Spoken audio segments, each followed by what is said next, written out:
Durante esta semana hemos venido estudiando juntos el impacto que ha tenido en la historia de la Iglesia Adventista la publicación de un libro que acaba de ser publicado nuevamente, esta vez en español. Este libro, de muchas páginas, un libro bastante grueso, con casi 700 páginas, se titula Los Adventistas del Séptimo Día responden preguntas sobre doctrina. Esta semana estudiamos un poquito de la historia de este libro. El libro Preguntas sobre Doctrina fue... Gracias.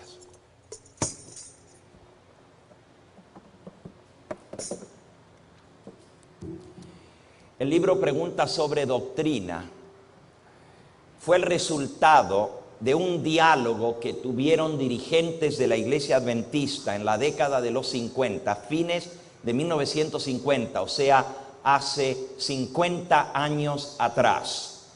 Un diálogo entre adventistas y evangélicos protestantes. Contamos un poquito de la historia de este libro. Ciertos líderes prominentes del mundo cristiano pensaban escribir un libro en contra de la Iglesia Adventista del Séptimo Día, presentándola, como lo habían hecho ya en muchas ocasiones, como una secta, como una iglesia que se ha apartado del Evangelio, como una iglesia falsa. Y esto éramos atacados por mucho tiempo de ser una secta. Los dirigentes evangélicos vinieron a hablar con los hermanos adventistas porque querían recibir de primera mano la información de qué realmente creían los adventistas.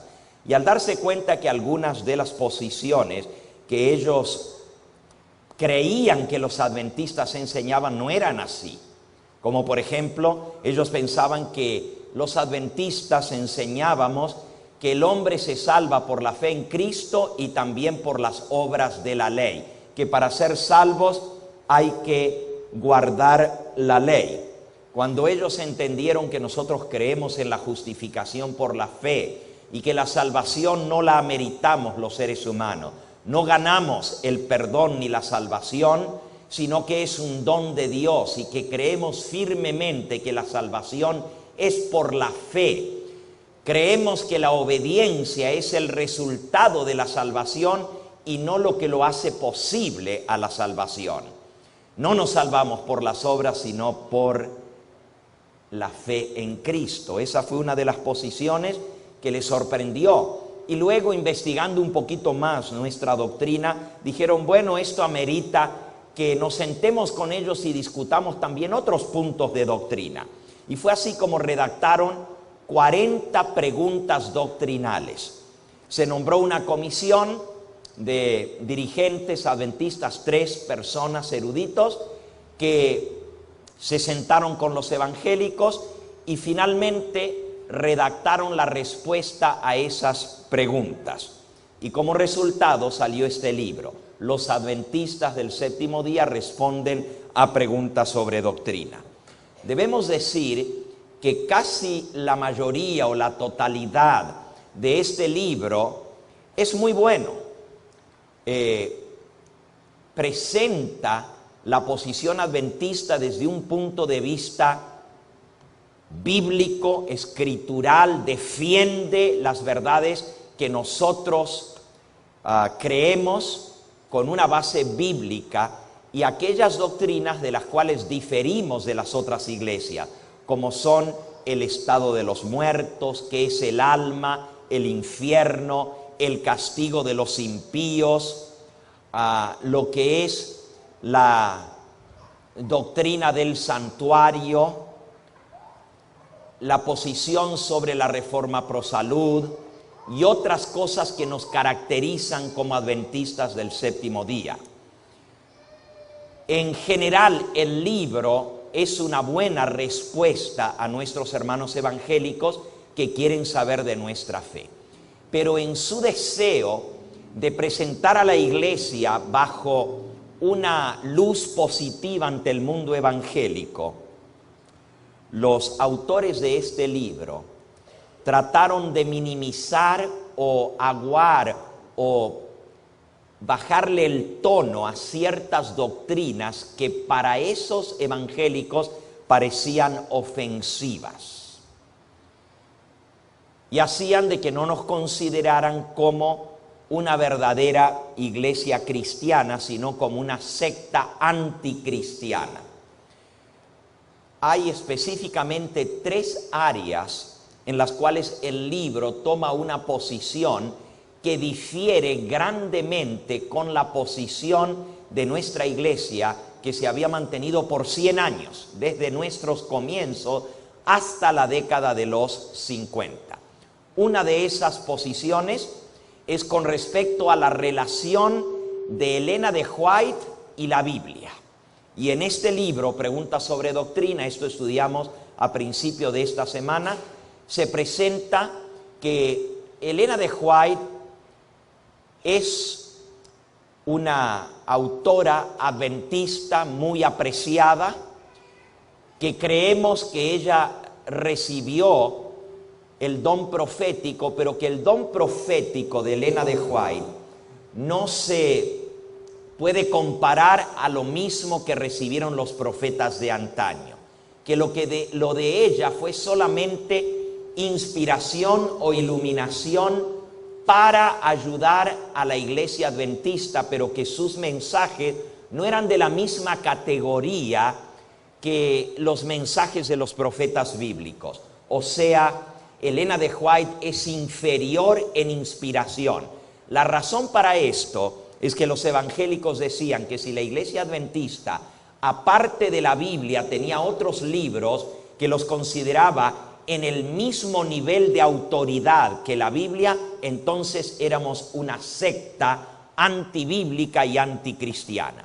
Y en ese capítulo se presenta Elena de White como una mensajera especial para la iglesia adventista, pero no como una profeta en todo el sentido de la palabra, igual que los profetas bíblicos. Ese es uno de los puntos que hemos discutido en esta semana, y lo vimos a la luz de la Biblia y del espíritu de profecía, cómo iba a venir un ataque directo contra este pilar de la fe adventista. Como resultado de esto, se ha visto un deterioro en la fe y en las doctrinas de la iglesia adventista. Déjenme compartir con ustedes algunos de los efectos o el impacto que han tenido este libro, no ya sobre el mundo evangélico, sino sobre la iglesia adventista. Veamos al principio algunas de las consecuencias que ha tenido el disminuir y el confundir el papel del espíritu de profecía en la iglesia adventista. En primer lugar, el minimizar la inspiración de Elena de White ha llevado a muchos en la iglesia adventista a despreciar lo que nosotros conocemos como la identificación clara de la iglesia adventista como la iglesia remanente de la profecía. Esta identificación está en Apocalipsis 12:17. El dragón se llenó de ira contra la mujer y se fue a hacer guerra contra el remanente, los que guardan los mandamientos de Dios y tienen el testimonio de Jesús. Y el testimonio de Jesús, dice Apocalipsis 19:10, es el espíritu de la profecía. Al minimizar el papel de Elena de White, esto ha hecho que muchos ya no vean a la iglesia adventista como un pueblo singular, especial, sino bueno, somos una iglesia más como tantas otras iglesias que hay en el mundo, en las cuales se adora a Dios y se enseña el evangelio. Otro segundo efecto que ha tenido el disminuir y confundir el papel de Elena de White es que algunos o muchos más bien en nuestro medio han ignorado, se han opuesto al don de profecía. Y hay muchos que ya no creen en el don profético de Elena de White, aún dentro de la iglesia adventista, pastores y miembros de la iglesia. Otro efecto que ha tenido esto es que en nuestra iglesia se han cambiado los votos bautismales. Y hoy en día, cuando alguien es aceptado como miembro de la iglesia adventista y toma el voto bautismal, ya no se menciona en forma específica si cree en los escritos y en el ministerio de Elena de White como profeta del Señor, sino simplemente se dice si acepta los dones espirituales, pero no se menciona específicamente al tomar el voto bautismal si creemos en la inspiración de Elena de White como mensajera del Señor.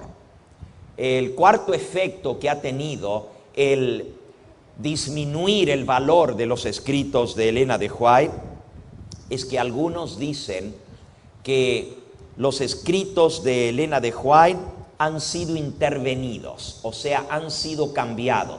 Y hay muchos hoy en día que se levantan con enseñanzas y doctrinas contrarias al espíritu de profecía, y cuando se les muestra lo que la mensajera del Señor ha escrito al respecto, dicen: pero es que quién sabe si esos libros no han sido adulterados, no han sido cambiados, no han sido intervenidos. Ya no podemos confiar en lo que escribió Elena de White.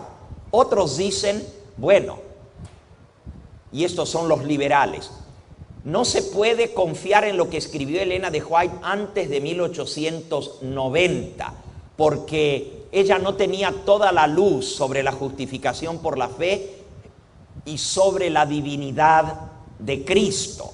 Por lo tanto, los libros antes de 1890 no son tan confiables como los que se escribieron después de aquel entonces. Y otros dicen exactamente lo contrario. Bueno, los únicos que podemos confiar son los libros que se escribieron antes de 1890, porque esos son los que traen la verdad original. Después de esto se cambió de posición y ya los libros que se escribieron de ahí en adelante no deben ser aceptados como válidos.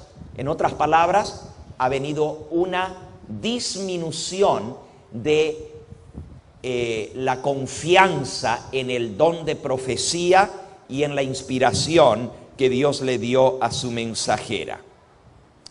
Y otro resultado trágico de disminuir o de rebajar el papel profético de Elena de White en la iglesia adventista es que, en primer lugar, se ha rechazado o se ha rebajado muchas de las reformas que Dios llamó a hacer al pueblo adventista. Por ejemplo, número 1, el sábado. Si nosotros creemos firmemente en la inspiración de la Biblia y del don de profecía de Elena de White, vamos a tener el sábado como algo sagrado, santo. No vamos a rebajar las normas del sábado, sino lo vamos a cumplir como Dios nos ha mandado en su palabra y como Elena de White nos explica. Hoy en día es muy común ir a un restaurante, comprar en sábado, trabajar el viernes por la noche como que no fuera tan sagrado como las horas del sábado, y muchas otras costumbres. Los que trabajan en un hospital, pues trabajan en hospital, se puede trabajar en sábado. Los que trabajan con la policía, con los bomberos o cualquiera otra profesión de servicio, dicen: estamos sirviendo a la comunidad y se trabaja en sábado, porque no se siguen las instrucciones que Dios ha dejado a través del don profético. Otro asunto que ha cambiado radicalmente en la iglesia adventista es con respecto a la música en la iglesia, la música sacra. Elena de White habló muy claramente que uno de los ataques del enemigo en el tiempo del fin iba a ser tratar de infiltrarse a través de la música y traer música pagana, música mundana, cambiarle la letra y ponerle música o letra cristiana, pero usar música con ritmo pagano dentro del pueblo de Dios. justamente porque hemos perdido, muchos de los pastores y dirigentes ya no tienen esa misma confianza en el don profético. Hoy en día la música ha sido rebajada en nuestro medio. Y hoy en día ya no es esa música sacra que se escuchaba antes en la iglesia adventista. Elena de White ha dicho que esto iba a ser parte de la apostasía omega y que justo antes del cierre del tiempo de gracia se iba a introducir en el pueblo de Dios un tipo de música que iba a ser deshonroso para Dios. Iban a usar tambores, baterías, música estridente, subir el volumen de la música hasta hacerlo ensordecedor. Y todo esto que está pasando en la iglesia adventista hoy en día es cumplimiento directo de esa profecía. Pero al minimizar el rol de Elena de White, también se minimiza lo que ella ha dicho al respecto, y se dice que los tiempos han cambiado, que ya no se puede ser tan estrictos y tan fanáticos, y se van cambiando las posiciones, no solo doctrinales, sino también de práctica y de culto en la iglesia. Otra área en la cual ha sido terriblemente afectada la iglesia adventista es el área del entretenimiento, o sea, de la diversión. Elena de White es muy clara sobre las cosas que debemos hacer como cristianos. Claro, todo basado en la palabra de Dios, en los principios dados en la palabra de Dios, pero obviamente la Biblia no va a hablar acerca del cine, del teatro, de la televisión, de los juegos, de la competencia, los juegos de fútbol y otros que entran en competencia, porque eso no existía en la época de los escritores bíblicos. Pero basados en principios bíblicos, Elena de White presenta la posición que Dios anhela para su pueblo en este tiempo del fin, con respecto a lo que vemos en la televisión, el cine, el baile y otras cosas. Y esto hoy en día se ha ignorado casi en su totalidad, y la juventud hoy en día ya está practicando diversiones y entretenimientos que hace años atrás jamás se hubiera soñado en el seno de la iglesia adventista que podría llegar a ser esto. Eso es otro de los resultados de echar por el suelo el don de profecía. Otro es las normas de vestimenta del pueblo de Dios. Y esto se ve claramente en nuestro medio.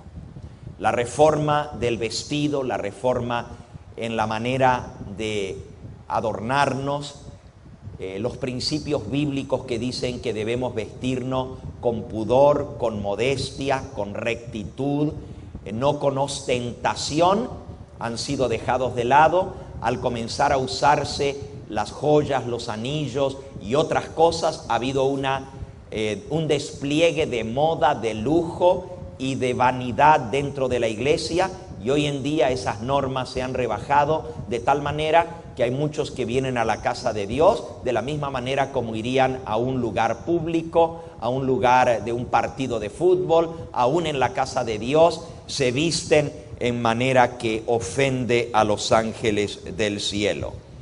Otro asunto que ha sido terriblemente afectado es el área de la educación cristiana.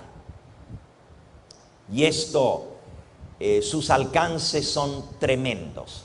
Nuestros colegios, escuelas primarias, secundarias y universidades ya no solamente preparan a nuestros hijos para el reino de los cielos, pero ahora el énfasis es prepararlos para carreras en esta tierra, para hacer dinero.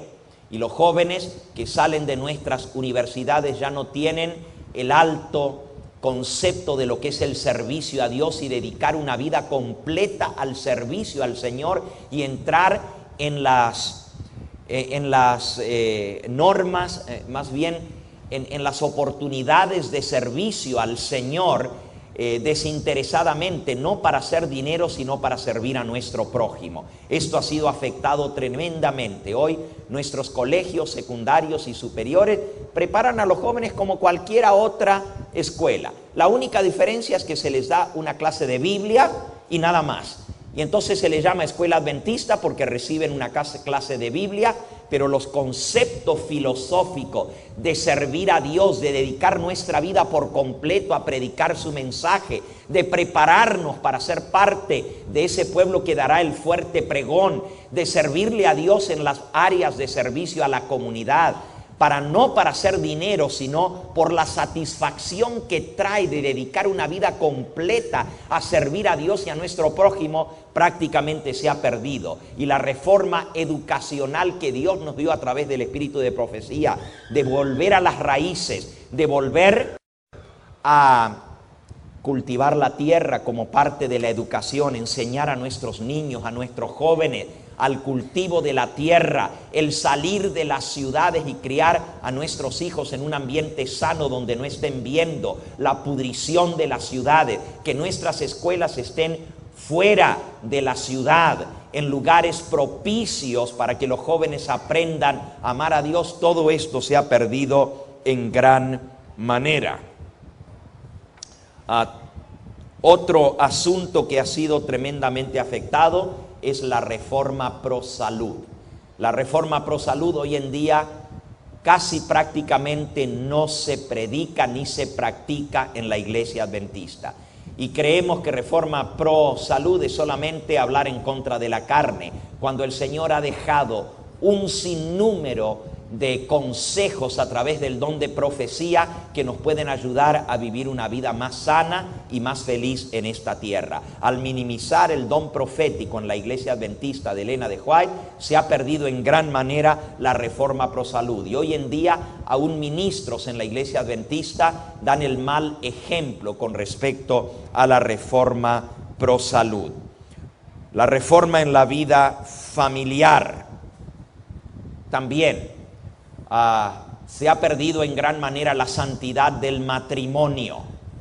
Los consejos de Elena de White sobre el matrimonio, el divorcio y el recasamiento están siendo ignorados, y por eso hoy en día vemos a matrimonios que se divorcian no por razones bíblicas, se vuelven a casar y al cabo de un tiempo son aceptados otra vez como miembros de la iglesia, aunque están viviendo en adulterio porque su esposo o su esposa no rompieron el voto matrimonial. No fue por adulterio ni infidelidad que se divorciaron, sino por mal comprensión. Sin embargo, se separan, se divorcian, se vuelven a casar luego y ya los aceptan sin haber una base bíblica para el nuevo casamiento. Todo esto ha afectado los hogares, los hijos se están criando con padres que no son sus padres, en hogares divididos, y el mal ejemplo en la iglesia se ve constantemente. Ustedes ven que un solo punto, el diablo sabía lo que hacía.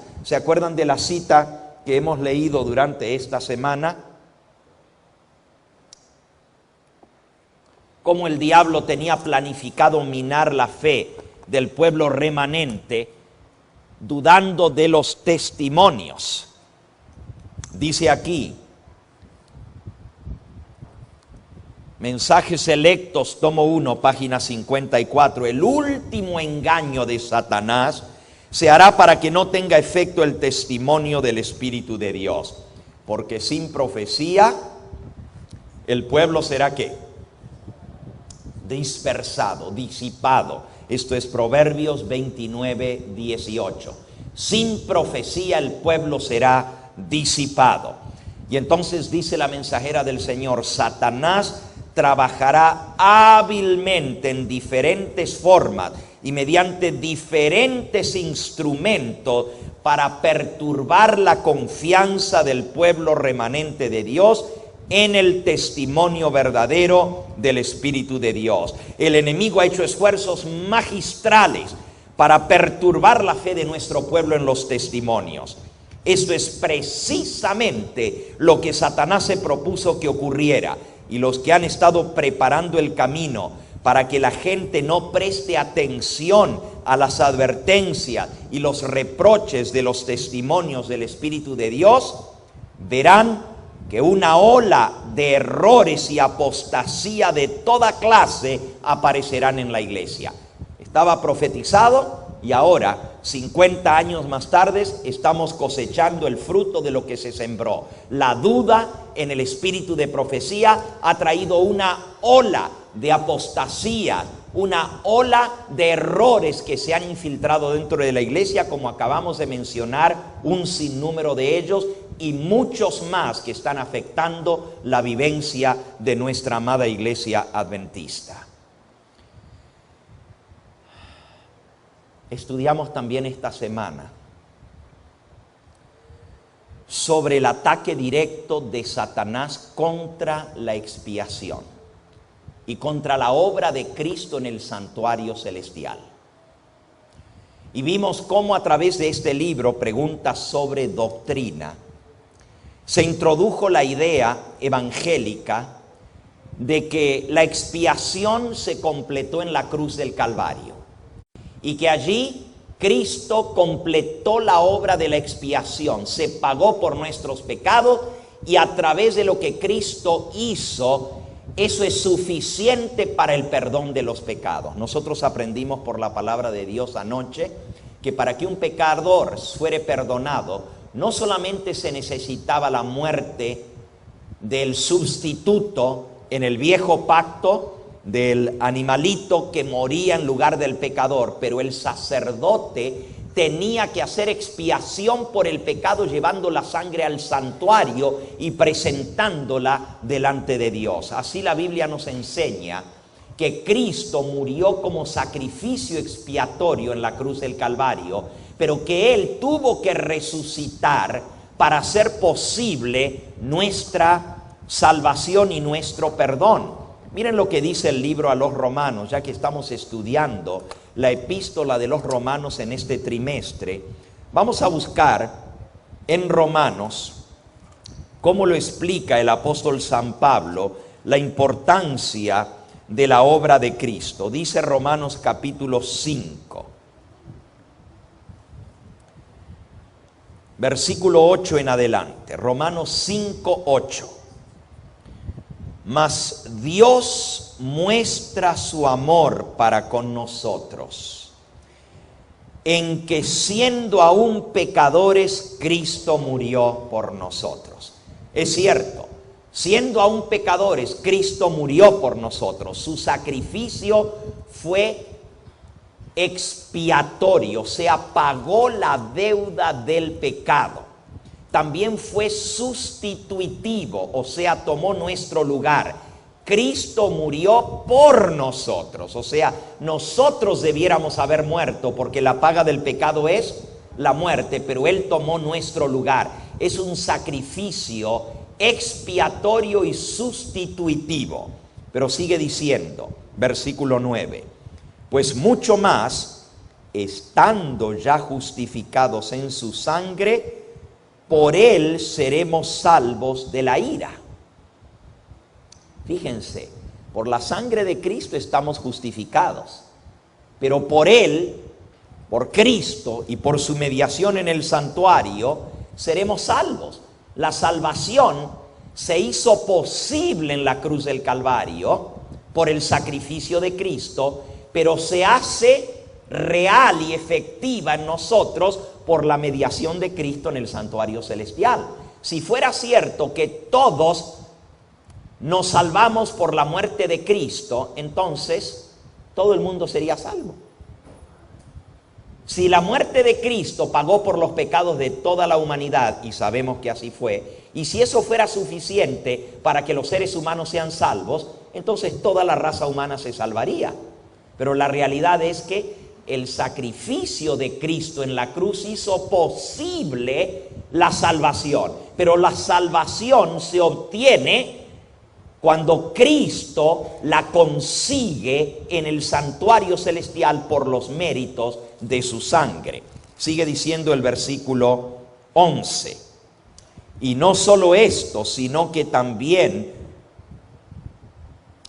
versículo 10. Porque si siendo enemigos fuimos reconciliados con Dios por la muerte de su Hijo, mucho más estando reconciliados seremos salvos por su vida. Aquí no dice que somos salvos por la muerte de Cristo, dice que somos salvos ¿por qué? Por la vida. Por la vida de Cristo significa que Él resucitó, ascendió, intercede por nosotros y por eso somos salvos. La salvación no es solamente por la muerte de Cristo. Escuchen bien, no vamos a confundirnos. Sin la muerte de Cristo no hay salvación. Sin la muerte de Cristo no hay perdón. Sin la muerte de Cristo no hay expiación. Es necesaria la muerte de Cristo, pero así como es de necesaria la muerte de Cristo para la salvación, también su resurrección y su intercesión en el santuario celestial son así de vitales para nuestra salvación. Las dos cosas son necesarias. Si Cristo hubiera solamente muerto, no habría salvación, porque se necesita un sacerdote que haga la expiación por el pecado. Por eso Cristo resucitó para ser nuestro sacerdote intercesor. Y dice en Romanos capítulo 8 y versículo 34: ¿quién es el que nos condenará?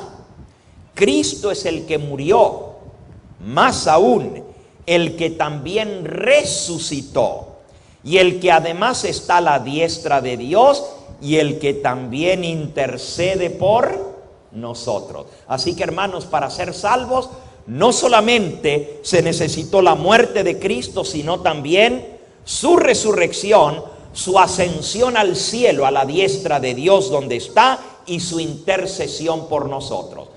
Todo esto es vital para nuestra salvación. Al declarar que la expiación del pecado se concluyó en la cruz del Calvario, estamos negando todo lo demás que sigue en la obra de Cristo en el santuario celestial. Y decir que la expiación terminó en la cruz y se completó en la cruz, es decir, que en 1844 no hay expiación que se está haciendo. Y si no se hizo expiación de 1844 en adelante, sino hace 2000 años, cuando Cristo murió, hizo la expiación por el pecado, entonces ¿qué sentido tiene el adventismo que dice que Cristo está haciendo la purificación del santuario y la expiación por el pecado ahora en el cielo? Estamos entendiendo cuán importante es entonces, y este cambio que se introdujo solapadamente en el libro Preguntas sobre Doctrina es un cambio muy grave, y por eso vimos cómo el pastor Andreasen defendió tremendamente la posición histórica adventista en contra de esta desviación. Le costó sus credenciales ministeriales y aún su vida, pero gracias a Dios sus libros han permanecido y nos ayudan a entender lo que es la expiación. Por supuesto, el espíritu de profecía, si no hubiera sido minimizado, también nos daba la misma base. Elena de White declara en El conflicto de los siglos que es tan vital para nosotros la intercesión de Cristo en el santuario celestial como lo fue su muerte en la cruz. Lo uno sin lo otro no vale nada. Fíjense, si Cristo hubiera muerto pero no hubiera resucitado e intercediera por nosotros, de nada valdría su muerte en la cruz. Y si Cristo no hubiera muerto en la cruz, de nada valdría su intercesión, porque no tendría nada para ofrecer en expiación. Las dos cosas son necesarias: su muerte y su intercesión en el santuario celestial. ¿Cuáles son los efectos de negar la expiación en el santuario celestial? O sea, de minimizar esta doctrina tan importante para nosotros. Las consecuencias de rechazar la expiación final en el santuario celestial y decir que la expiación terminó en la cruz del Calvario. En primer lugar, estamos rechazando los tipos del santuario en el Antiguo Testamento como tipos del santuario celestial. Al decir, en la muerte de Cristo se cubrió o se terminó la expiación, Entonces, ¿de qué sirve todos los tipos del santuario? Que mostraban cómo los sacerdotes ministraban todo el año, pero una vez al año entraban detrás del velo. Si Cristo, desde que subió al cielo, entró detrás del velo a hacer la expiación por nuestros pecados, entonces no tiene sentido los tipos del Antiguo Testamento del santuario.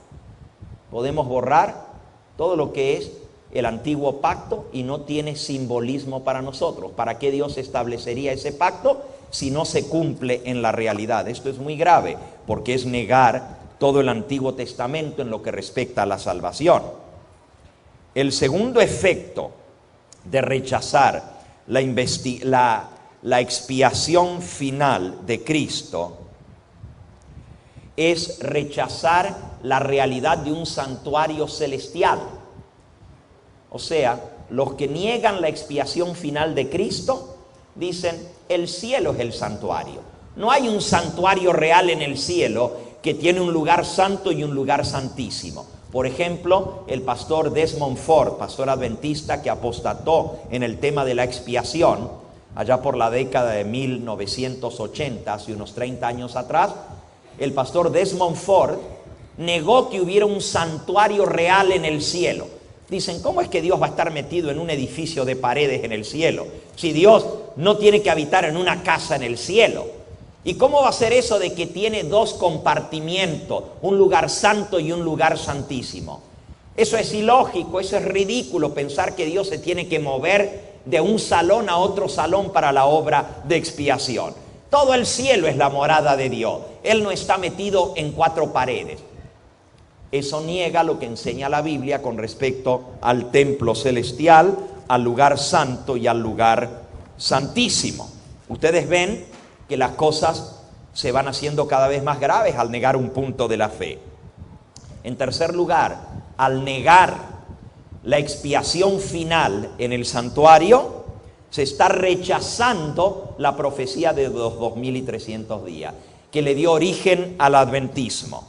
Y se está negando la interpretación profética de día por año, porque ahora si la expiación se hizo en el momento en que Cristo murió en la cruz, la profecía que decía hasta 2300 tardes y mañanas y se aplicaba día por año, se está negando, porque en 1844 no sucedió nada si creemos que la expiación se hizo en el momento de la muerte de Cristo. Otra vez, negando otro punto vital de la fe adventista.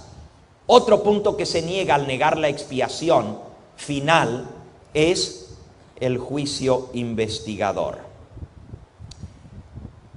Nosotros sabemos que antes de que Cristo venga, se tiene que hacer un juicio, porque cuando Él viene, dice la Biblia, Él trae su galardón consigo para recompensar a cada uno según sea su obra. Cuando Él ya viene a dar su recompensa, Él viene a recogernos para llevarnos con Él, y los impíos van a ser destruidos por el resplandor de su venida. Quiere decir que ya el juicio tiene que ser hecho. Pero si yo niego la expiación final, el día de expiación, Yom Kippur, el día del juicio, estoy negando que en 1844 comenzó el juicio investigador. Otro efecto de negar la expiación final es negar que los pecados sean borrados al fin del tiempo, justo antes de la lluvia tardía. Eso lo enseña la palabra de Dios en Hechos 3:19. Arrepentíos y convertíos para que sean borrados vuestros pecados y vengan los tiempos del refrigerio de la presencia del Señor. Los tiempos de refrigerio son el derramamiento de la lluvia tardía y el fuerte pregón. Pero si yo creo que mis pecados son borrados en la cruz del Calvario, entonces, ¿qué sentido tiene que yo los confiese?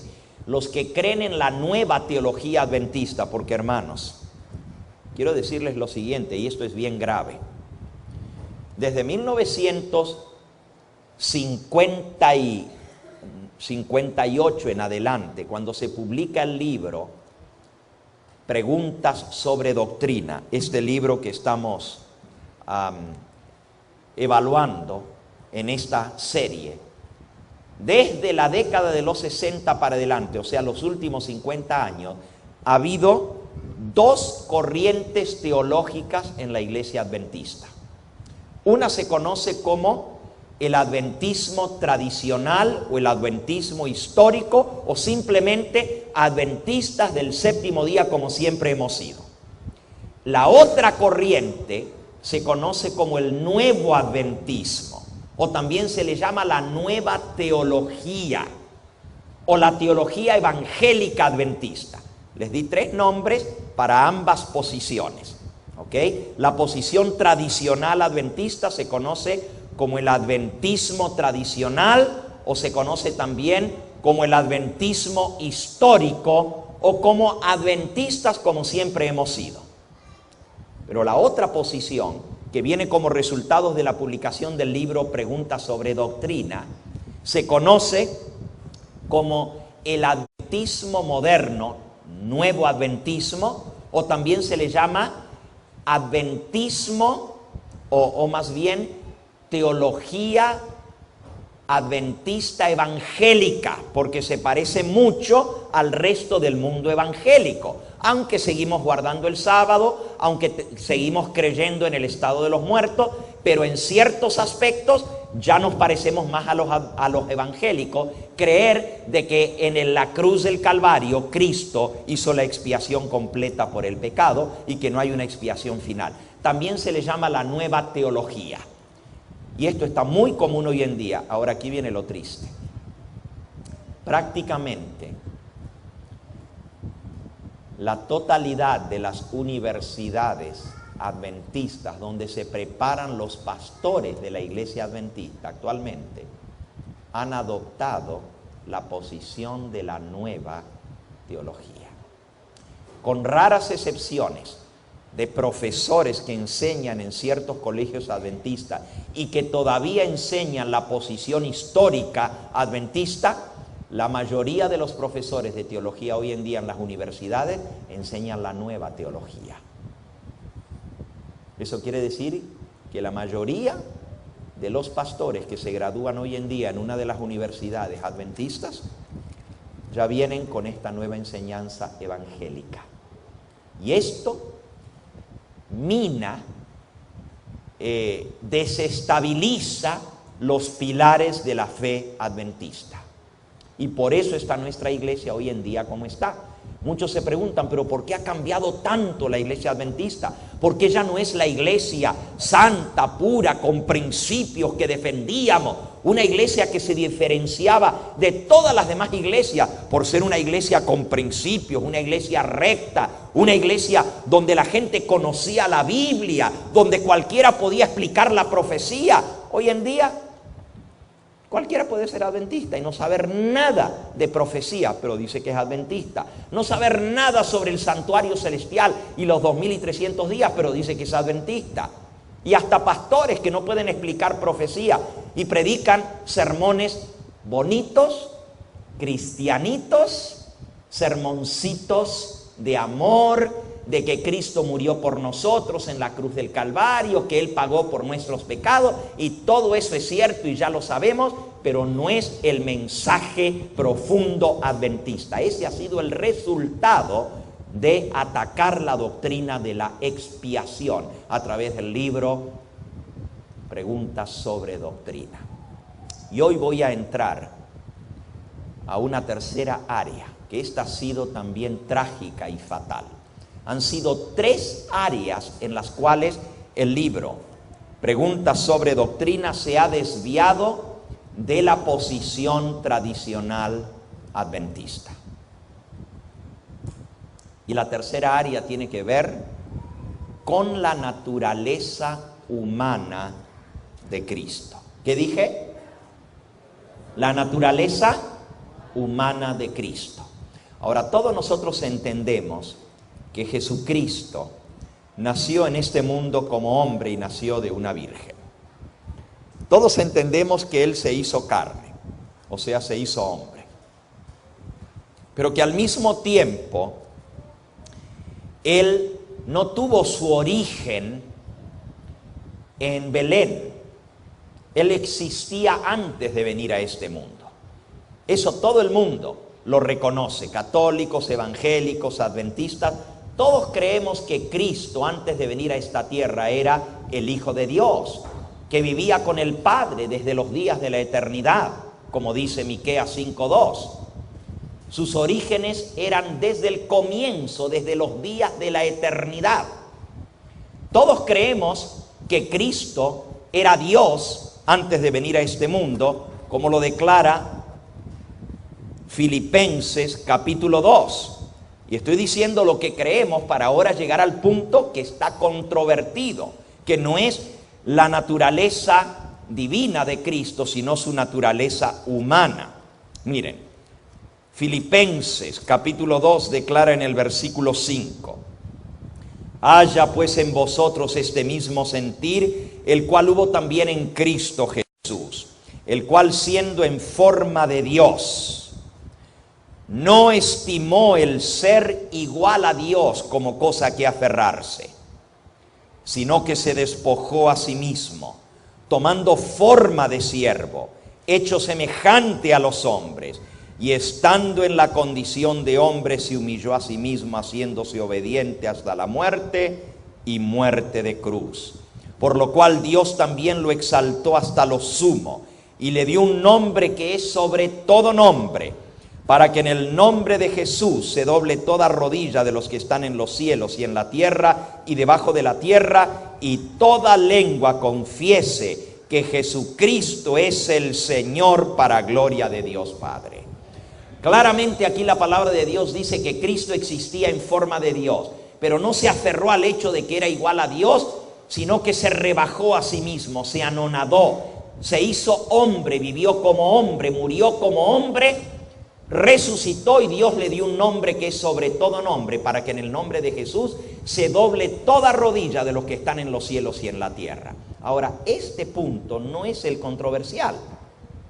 Todos aceptamos que Cristo era Dios, que se hizo hombre y que luego volvió y ascendió para estar otra vez con el Padre. El mismo Señor Jesucristo, en su oración sacerdotal en San Juan 17, dice en el versículo 5: ahora pues, Padre, glorifícame tú al lado tuyo con aquella gloria que tuve contigo antes de que el mundo fuese. Jesucristo le dice al Padre: glorifícame tú con aquella gloria que tuve junto a ti antes de que el mundo fuese. Cristo existía con el Padre antes de la creación del mundo. Es Él el creador de todo lo que existe. Él era de la misma sustancia y de la misma naturaleza que el Padre. Era el Hijo de Dios y por lo tanto compartía con el Padre los atributos divinos. Era Dios, pero se hizo hombre y vino a vivir en este mundo. Ahora la pregunta es: ¿qué naturaleza humana tomó Jesús al hacerse hombre? Se hizo hombre. Pero aquí es donde viene la división en la iglesia adventista, en la teología adventista. Hay dos posiciones y una tercera que trata de conciliar las otras dos, pero tampoco la concilia. Pero dos posiciones básicas. Unos dicen: Jesucristo se hizo hombre, se hizo de carne y hueso, pero tomó la naturaleza de Adán antes de que Adán hubiese pecado. O sea, Adán era un ser sin pecado, un ser que no tenía debilidad para con el pecado. Era hecho perfecto. Dios le dio libre albedrío, pero era hombre igual que nosotros, solamente que él no tenía las debilidades, las tendencias al pecado. Pero pecó, y después del pecado, todos los seres humanos ya nacemos con esa tendencia al pecado. La pregunta es: cuando Cristo vino a nacer en este mundo, ¿nació con la naturaleza de Adán sin pecado antes de que él cayera? o tomó la naturaleza del hombre pecador después del pecado? Esa es la discusión teológica. Y el libro que trajo la disensión, y aquí en la introducción del libro, Preguntas sobre Doctrina, que se acaba de publicar en español, dice que justamente en este punto de la naturaleza humana de Cristo al encarnarse, este libro, dice el mismo libro, en este punto tenemos que reconocer que hubo un cambio sustancial con respecto a la posición que tenía la iglesia antes y la que tenemos ahora. Eso dice el libro. Antes creíamos una cosa, ahora se ha cambiado esa posición en este libro. Eso dice aquí en la introducción. De las otras dos cosas, y son 3 puntos, ¿no es cierto?, que yo les dije que son controversiales. Uno es el rol de Elena de White en relación con la Biblia. En eso ellos dicen no, siempre ha sido igual. Elena de White no ha sido igual que los profetas de la Biblia, cosa que no es cierto, pero eso dicen, que no se cambió. En el segundo, la expiación, dicen tampoco cambiamos esa posición, al contrario. Hemos afirmado lo que siempre hemos afirmado, que la expiación se hizo en la cruz del Calvario, cosa que no es cierta. En eso cambiaron, pero ellos no lo reconocen que cambiaron. Simplemente dicen, fue cambio de semántica. Semántica quiere decir de la manera de expresarlo, de las palabras que se usan para expresar la verdad. Y ellos dicen aquí, no se cambió esa doctrina. Lo triste, hermanos, es que hasta han alterado ciertas citas, no alterado en cambiarles palabras, sino sacarlas de contexto y poner un pedacito para hacerle decir a Elena de White lo contrario de lo que ella realmente estaba diciendo. Pero ellos dicen que no cambiaron en la segunda posición, sino que la aclararon mejor. Pero en la tercera, que es la naturaleza de Cristo, aquí el libro dice en la introducción, en este punto sí hubo un cambio sustancial de la posición que se había tenido antes del libro hasta la posición que vino después. O sea, en este punto sí reconocen que le cambiaron. Y el punto es la naturaleza humana de Cristo. Ahora, para entender lo que vamos a ver, ya no en esta mañana en su totalidad, sino que solo lo estoy introduciendo al punto, pero esta tarde vamos a tomarle tiempo a esto porque es un punto muy vital. Tenemos que entender el trasfondo de esa reunión. Miren, esa reunión con los evangélicos que se llevó a cabo allá en el año 1956 y 1957, ellos estaban discutiendo con un grupo de evangélicos que tenían una orientación doctrinal sobre el pecado y sobre la naturaleza de Cristo, que es diferente a lo que creen otros evangélicos. Escuchen bien ahora. Estas personas, como era el doctor Barnhouse y el doctor Martin, eran de teología calvinista. Calvinista quiere decir descendientes del reformador Juan Calvino. Calvino, teólogo de la Reforma Protestante, era de tendencia, o más bien de teología agustiniana. Él había estudiado a San Agustín. Era, por supuesto, sacerdote católico, pero era un sacerdote agustino.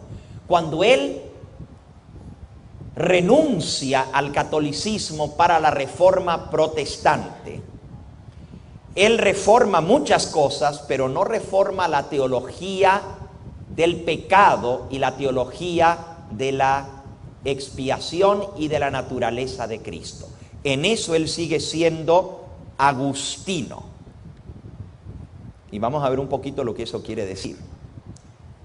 Juan Calvino creía, al igual que San Agustín, que el hombre caído después de Adán, hereda la culpa del pecado original de Adán. Esto es lo que cree la Iglesia Católica también. La Iglesia Católica cree que todos nosotros nacemos en este mundo, desde el momento en que somos concebidos como seres humanos pecadores, que ya traemos la culpa del pecado en nosotros, porque la heredamos de nuestros padres. A eso se le llama el pecado original. ¿Han oído ustedes hablar de la culpa del pecado original? Eso es doctrina católica, pero es doctrina también calvinista. O sea, los presbiterianos, los evangélicos ortodoxos y muchos otros grupos son calvinistas en ese sentido. O sea, creen en el pecado original, creen que el hombre está totalmente depravado por el pecado y que si bien el Señor nos perdona y nos salvamos por la gracia, nunca podemos dejar de pecar porque somos pecadores por naturaleza. Dios no cambia la naturaleza del hombre, Él no cambia el corazón del hombre. El hombre sigue siendo pecador. Lo que Dios cambia es los registros en el cielo. Nos borra todo el pecado y nos adjudica la vida de Cristo, pero nosotros seguimos siendo pecadores hasta el mismo momento en que Cristo venga en la cruz venga en la segunda venida. No podemos dejar de pecar porque somos pecadores. Calvino creía en la predestinación. ¿Qué es la predestinación? Que Dios había creado unos hombres para salvarlos y a otros para que se perdieran. Ya estaban predestinados. Y los que Dios predestinó para salvación, Él los va a salvar porque Él escogió salvarlos. Porque Dios hace lo que se le da la gana. Él es soberano. Él es Dios y Él puede hacer lo que Él quiere. Y por lo tanto, Él escogió a ciertos hombres para que se salvaran y a otros para que se perdieran. A eso le llama Calvino el horrendo decreto de la doble predestinación. Horrendo. Horrendo porque, bueno, el que fue escogido para que se salve, qué bueno, pero ¿y el que fue escogido para que se pierda? Se perdió. Y no importa lo que haga, se va a perder, no tiene chance de salvación. No tiene oportunidad de salvación porque ya Dios lo escogió para perdición. ¿Por qué? Porque todos nacemos pecadores y Dios escogió salvar a algunos y perder a otros. Eso es calvinismo. Eso es doctrina agustiniana. Ahora, no todos los evangélicos creen eso. Por ejemplo, nosotros estamos reunidos en este momento en una iglesia evangélica unida. Se llama Iglesia Metodista Unida, United Methodist Church. Los metodistas no creen eso, no son calvinistas.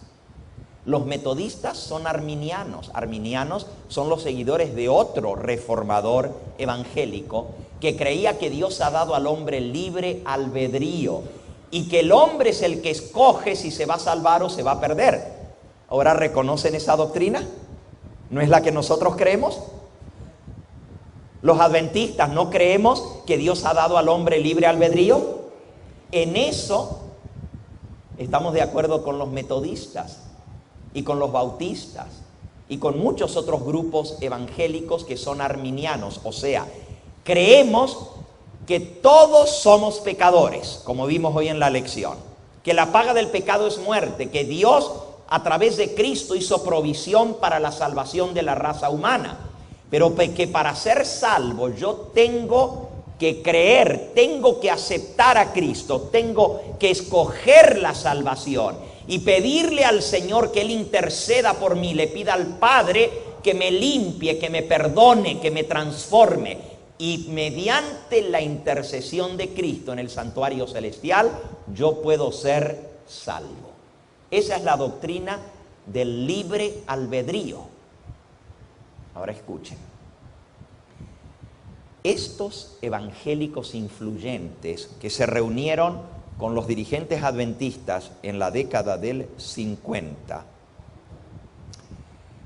eran calvinistas y creían que el pecado original, que es la culpa que heredamos de Adán, está sobre todos los hombres.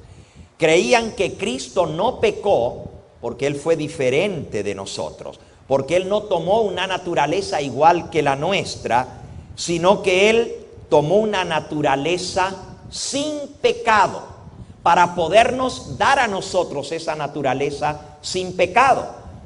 Y es la única manera de ser salvos, porque nosotros no podemos dejar de pecar.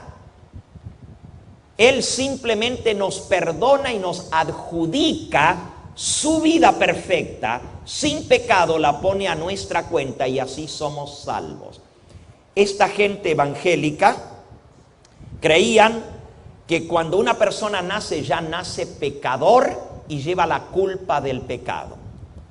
Nosotros, como arminianos o creyentes en el libre albedrío, Elena de White era metodista antes de conocer el mensaje de los tres ángeles. Era metodista. Y ella creía de la misma manera como creemos nosotros hoy en día, que los seres humanos se salvan escogiendo a Cristo como Salvador personal. Que nosotros tenemos que escoger la salvación. Que Dios no salva a nadie por la fuerza, ni pierde a nadie por la fuerza. Dios no determina quién se salva o quién se pierde. Eso lo determinamos nosotros. Nosotros escogemos nuestra salvación. Y eso enseña la palabra de Dios. Ahora, esto es un punto muy vital para que entendamos lo que pasó con el libro Questions on Doctrine. El libro Questions on Doctrine está tratando de convencer a un grupo de evangélicos que nosotros somos cristianos verdaderos, una iglesia cristiana en una iglesia o una secta anticristiana. Para ellos, ser cristiano significaba creer que Cristo tomó la naturaleza sin pecado. Pero en la mente de esos evangélicos, si uno decía que Jesús tomó naturaleza pecaminosa, para ellos era decir, Cristo nació siendo pecador. Y si Cristo nació siendo pecador, entonces no nos puede salvar. Porque ¿cómo un pecador va a salvar a otro pecador? ¿Están entendiendo ahora el problema? Los adventistas del séptimo día siempre hemos creído,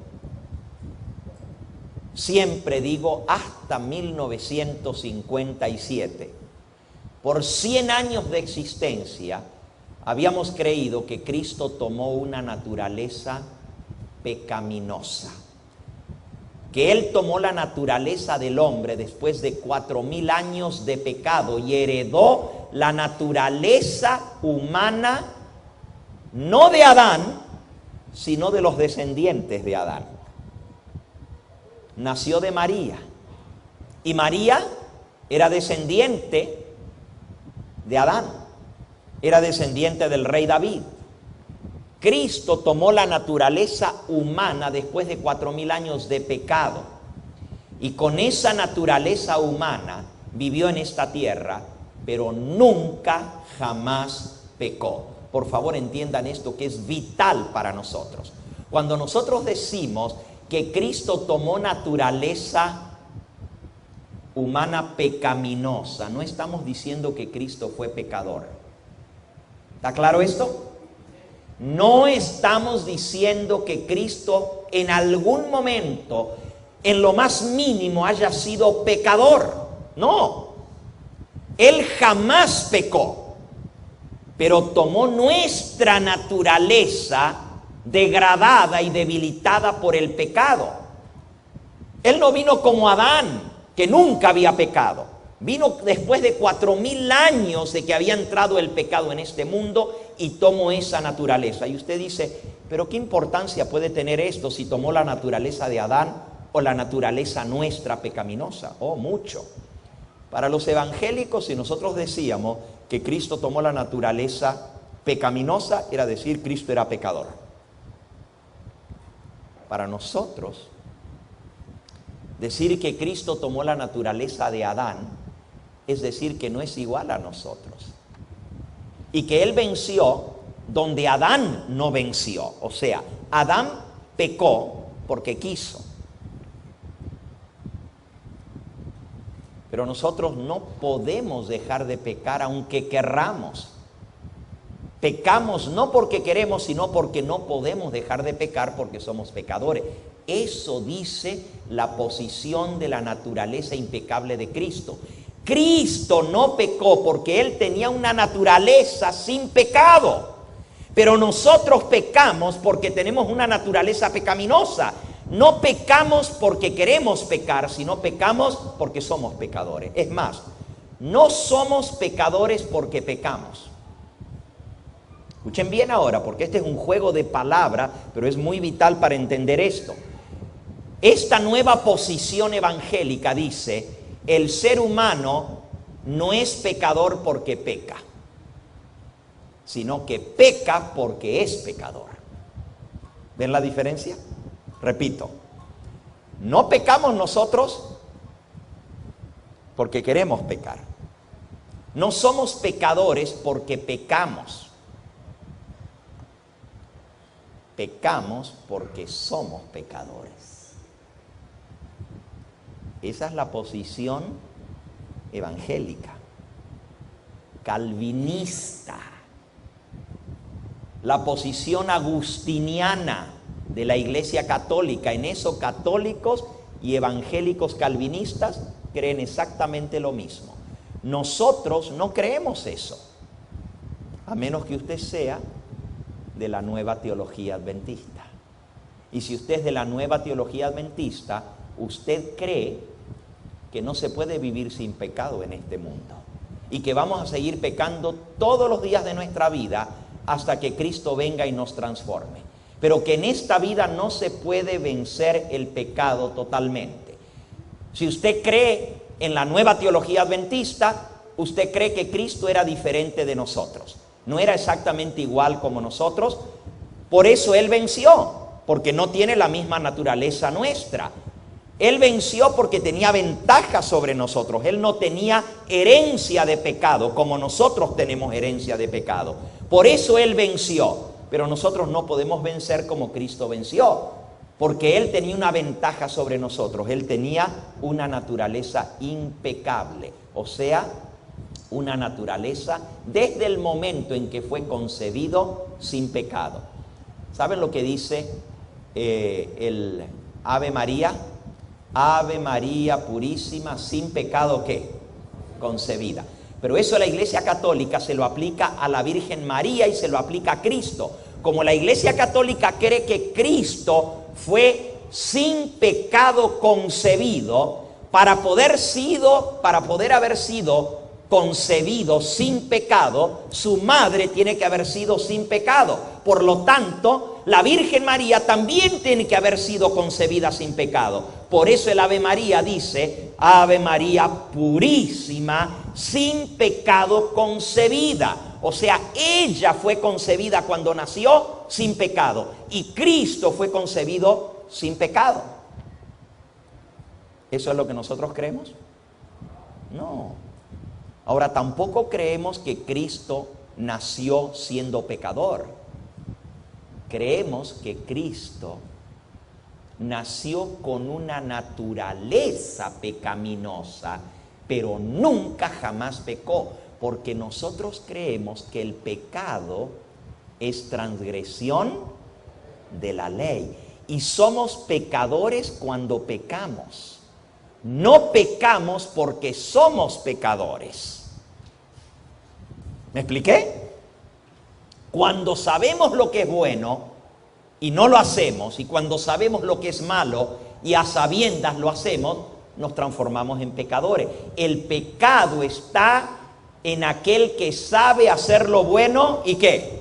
Y no lo hace. Santiago capítulo 4 y versículo 17. El pecado está en aquel que sabe hacer lo bueno y no lo hace. ¿Qué otra cosa es pecado? La definición bíblica de pecado está en Primera de Juan capítulo 3 y versículo 4, que dice: todo aquel que peca traspasa también la ley, pues el pecado es ¿qué? Transgresión de la ley. El pecado es transgresión o infracción de la ley.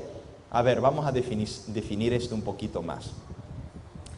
La posición evangélica o el nuevo adventismo o el adventismo evangélico, la nueva teología dice: todos nosotros nacemos pecadores, traemos el pecado ya en nosotros y somos culpables de muerte, no hay que hacer nada para perderse. Ya un niño desde el momento en que nace está perdido, porque ya es pecador. Aunque no haya pecado, ya es pecador porque ya trae el pecador. Eso dice la nueva teología y eso dice la Iglesia Católica también. Por eso bautizan a los niños recién nacidos, para quitarles la mancha del pecado original.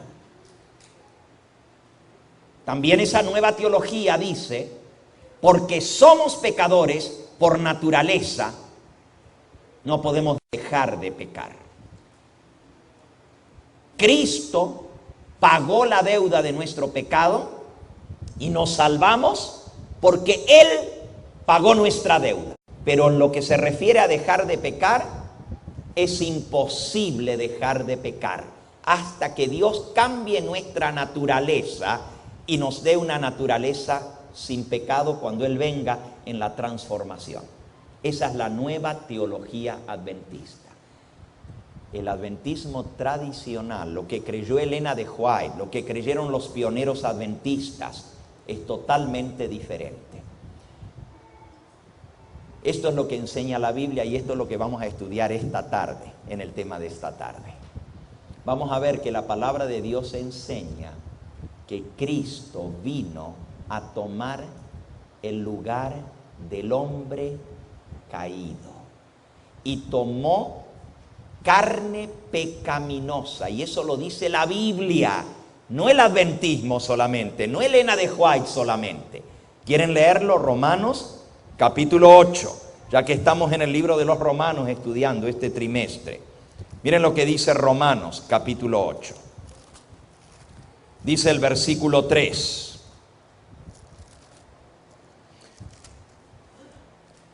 Porque lo que era imposible para la ley, por cuanto era débil por la carne, Dios, enviando a su Hijo en semejanza de carne de pecado, y a causa del pecado condenó al pecado en la carne.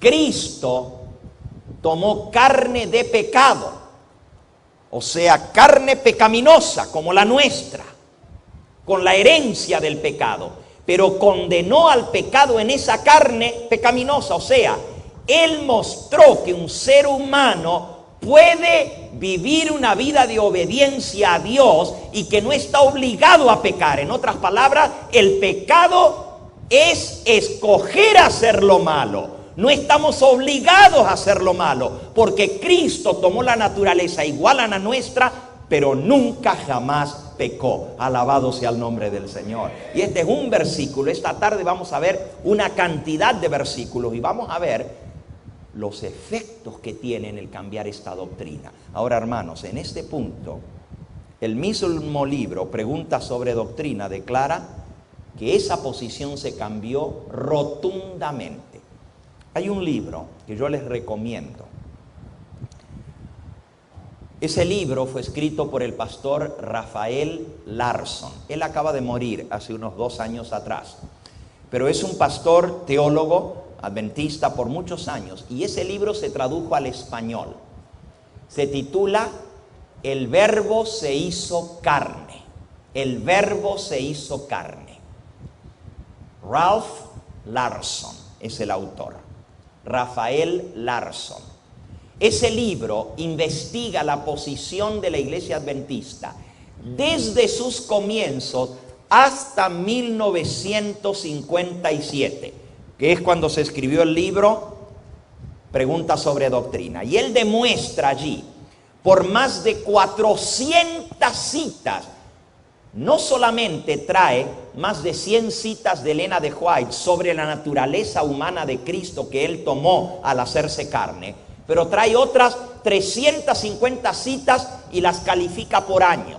Año por año va mostrando que a lo largo de 100 años Todos los libros y publicaciones adventistas tenían una sola posición con respecto a la naturaleza humana de Cristo. Él había tomado naturaleza pecaminosa.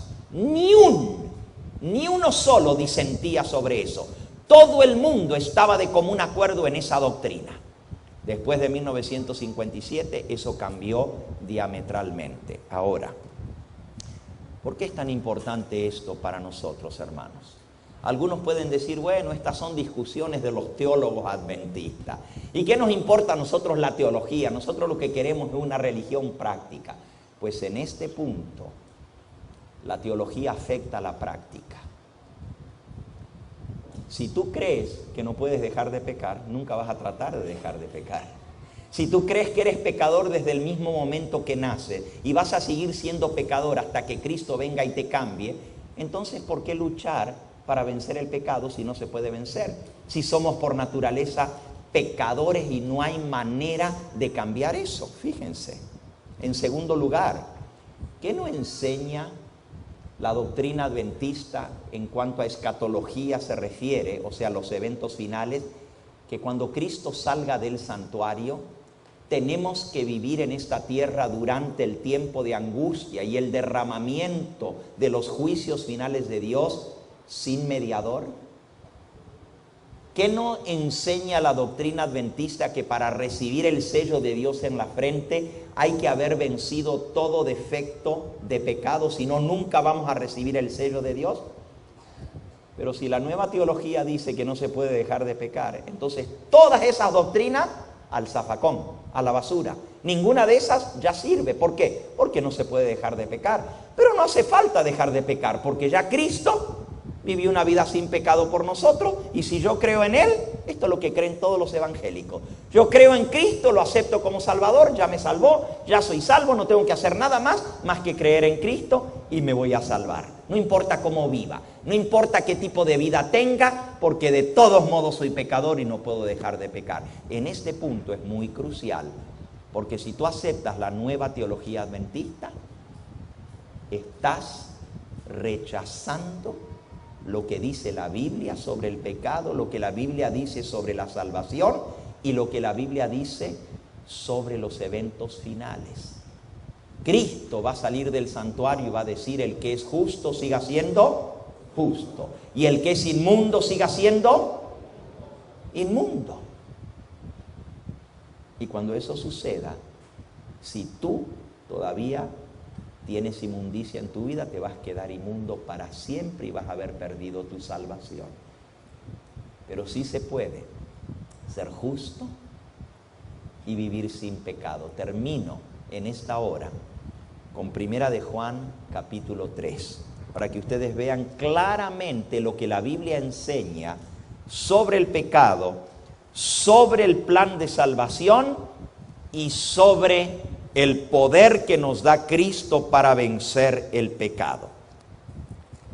Primera de Juan, capítulo 3.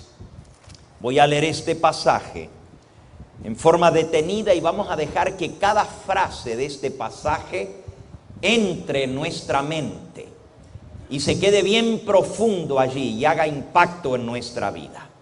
Primera de Juan, capítulo 3. Comenzando con el versículo 1, vamos a leer hasta el versículo 9. Dice así: mirad cuál amor nos ha dado el Padre, para que seamos llamados hijos de Dios.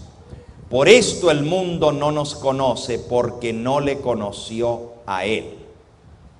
Amados, ahora somos hijos de Dios. Amén. ¿Qué es lo que somos ahora, hermanos?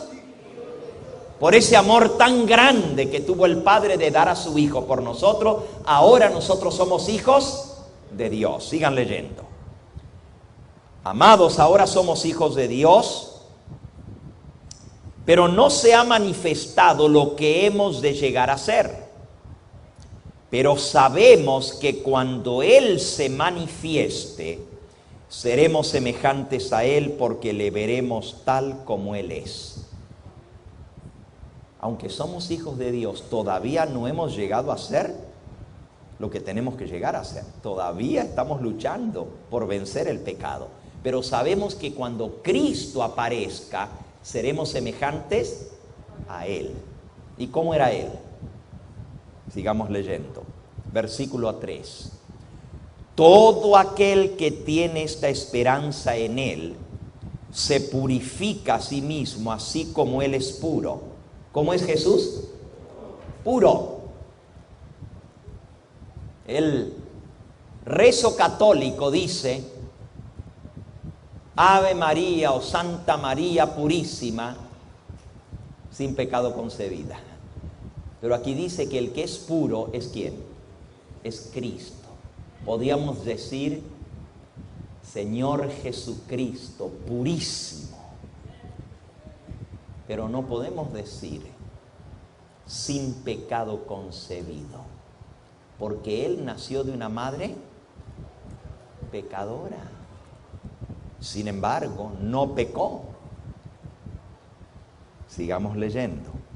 Todo aquel que tiene esta esperanza en Él, se purifica a sí mismo, así como Él es puro. Hermanos, si nosotros tenemos la esperanza de ver al Señor Jesús venir en gloria y verlo cara a cara, tenemos que purificarnos de todo pecado en nuestra vida, porque vamos a ser semejantes a Él, y Él es puro, sin pecado. Versículo 4. Todo aquel que comete pecado infringe también la ley, pues el pecado es ¿qué? Transgresión o infracción ¿de qué? De la ley. Aquí nos da la definición de lo que es pecado. La Nueva Teología dice: pecado es lo que nosotros somos. Nacemos pecadores, eso es pecado.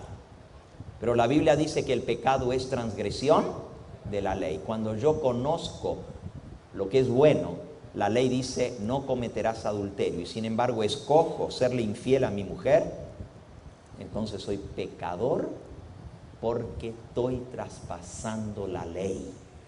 Si la ley me dice no hurtarás y yo escojo robar, soy pecador porque he transgredido la ley.